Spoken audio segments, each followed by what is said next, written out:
E aí, tudo bom? Olá. Bom, estamos mais um vídeo do canal. Me chamo Júnior, sou cirurgião dentista, estou fazendo faculdade de medicina. Nesse canal a gente está falando exatamente do que é fazer a medicina após os 40 anos e, baseado em algumas perguntas que me fizeram, eu queria estar destrinchando um pouquinho com vocês, que eu acho que vai ser interessante.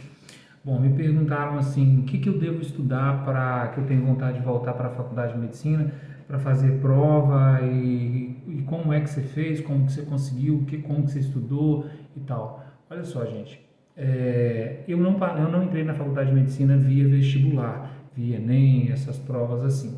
Eu já tinha 18 anos que eu estava fora da faculdade, 17 para 18 anos, fora desse circuito aí de segundo grau. Então, assim, eu tinha uma dificuldade para mim naquele momento, que era ir para uma sala de cursinho, fazer cursinho, estudar matemática, física, química, biologia, tudo de novo, até porque o tempo meu era bem escasso. Então, assim, eu já visualizei, já identifiquei esse problema e fui atrás de uma outra via, que é o processo chamado de reingresso. Nem todas as faculdades têm, aí você tem que ver na sua região se existe alguma faculdade com esse tipo de processo de entrada na faculdade. O que é esse reingresso? Esse reingresso ele é para uma prova para pessoas que formaram na área de saúde, enfermeiros, farmacêuticos, cirurgião dentista, e que querem reingressar ao curso universitário, no caso de medicina. É feita uma prova, no meu caso eu passei por essa via, que era baseado no primeiro semestre da faculdade de medicina, o que eu achei mais interessante, porque ali cai anatomia, fisiologia, histologia, as matérias básicas de qualquer curso da área de saúde. E eles fornecem para você qual é a grade de estudo, as fontes para você estudar, buscar o conteúdo para aquela prova, e assim eu fiz. Aí comecei a estudar todo esse conteúdo, embriologia também, tal, enfim, anatomia, fisiologia, como eu já falei. Eu comecei a estudar, eu dediquei aí uns meses, não me lembro ao certo quanto foi, estudando sozinho para fazer essa prova. Chegava em casa do trabalho e comecei a estudar, quando eu decidi que eu queria voltar à faculdade. Bom, esse é um passo. Então, assim, não sei qual a sua região, dependendo da sua região, você tem que ir atrás das faculdades que você tem aí perto para saber qual é a forma de ingresso. Via Enem, via vestibular, se há esse processo de reingresso, e aí você tentar via esse processo. Então, assim, eu particularmente vi que para mim era quase que impossível eu voltar para uma sala de cursinho.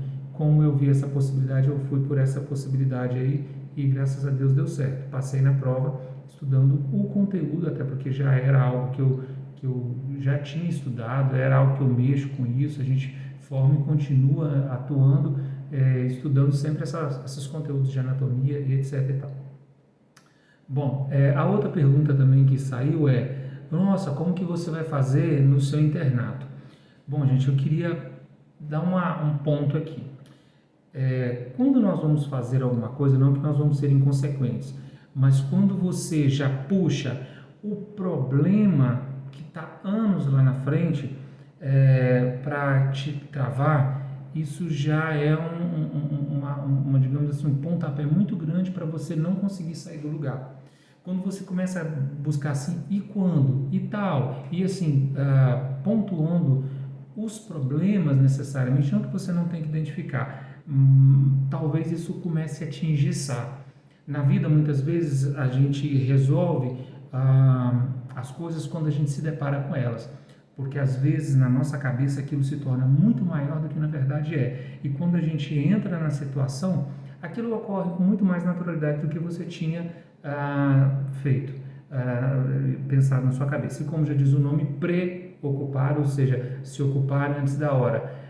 Isso trava a gente. Eu falo por mim, eu me travei muito em alguns momentos, exatamente porque eu fiquei pensando como é que vai ser, como é que eu vou fazer com 3 filhos, como é que eu vou fazer para pagar, como é que eu vou fazer para me ausentar do meu consultório. Parecia ser algo utópico por causa do meu estilo de vida, com muito paciente e consultório de manhã e à noite. E como? Quando eu deixei isso de lado, que eu percebi que isso estava me travando, estava fazendo como se me engessasse, e eu vi que precisava romper isso, eu deixei isso tudo de lado, essas perguntas, e se, para eu agir. Então, eu acho que o primeiro momento, você deve sim pensar em algumas coisas, não é ser inconsequente, mas essas coisas não podem te travar. Se você já tem algo que começa a ser seu primeiro degrau, pise ele.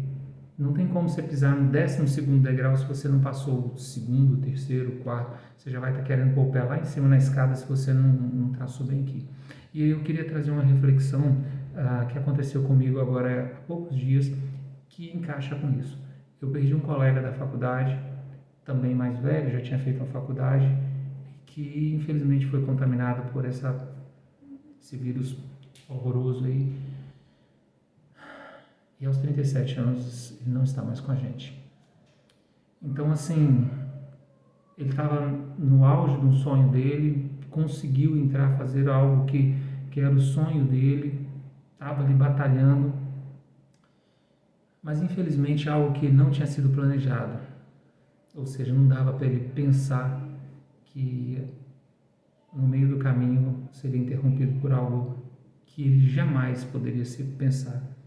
Então, assim, a nossa vida é assim, ela é cheia de altos e baixos. E às vezes a gente tem que agir de certa forma no momento que a gente vive, não em cima do si.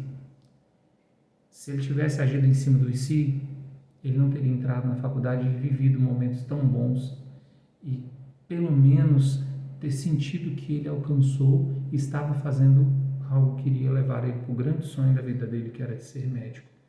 Não deixa passar a sua vida ou que ela venha ser interrompida e nem sequer você tentou. A exemplo dele, ele tentou. Estava batalhando, estava lutando, mas tentou. É difícil quando a gente nem sequer tenta. As dificuldades elas existem, mas sempre eu digo isso, o maior obstáculo não está necessariamente no externo, está dentro da nossa cabeça. Como que eu vou fazer lá no internato? Não parei para pensar, eu estou vivendo cada dia, resolvendo os problemas do dia, daquele momento que eu estou vivendo. Porque se eu começar a somar problemas que estão mais à frente, eu agora estou no ciclo clínico, estou dentro de posto de saúde, em hospital, acompanhando a parte de puericultura. Então já tem muita coisa para eu me preocupar agora. Então eu vou me focar nisso, eu vou gastar minhas energias nisso. Então eu queria passar isso para você também. Se foque nisso agora que você está vivendo. Se foque no momento agora que você está vivendo. Se você está vivendo um momento que você está dentro de uma profissão que você não está infeliz, você vai olhar e vai ficar mais um dia, mais outro. Foi o que eu pensei. Mas quantos anos vivendo desse jeito? Talvez esse romper barreiras vai ser muito mais fácil do que pensar no e se. No e se, no amanhã, a gente não sabe, como infelizmente aconteceu com esse colega. Então, assim, viva um momento, resolva esses agora. Lá na frente a gente vai ver como que resolve. Não é ser inconsequente, mas é viver o presente, ok? Bom, gente, espero que sirva para vocês. Bom, a gente está aí nessa batalha, nessa luta, dia após dia, mais um ano aí dentro do ciclo clínico, vivendo o momento e tentando resolver os problemas do momento. E basta cada dia o seu mal e lá na frente a gente, com fé em Deus, a gente vai rompendo e resolvendo o que vier pela frente, não é verdade?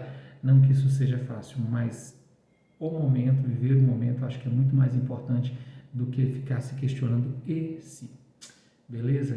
Ou como vai ser, né? Beleza, gente? Um forte abraço. Peço a vocês aqui, deixem seu like, façam seus comentários, que é muito legal, porque quando vocês comentam, eu posso sentir a energia e a dúvida de vocês para a gente estar fazendo comentários aqui.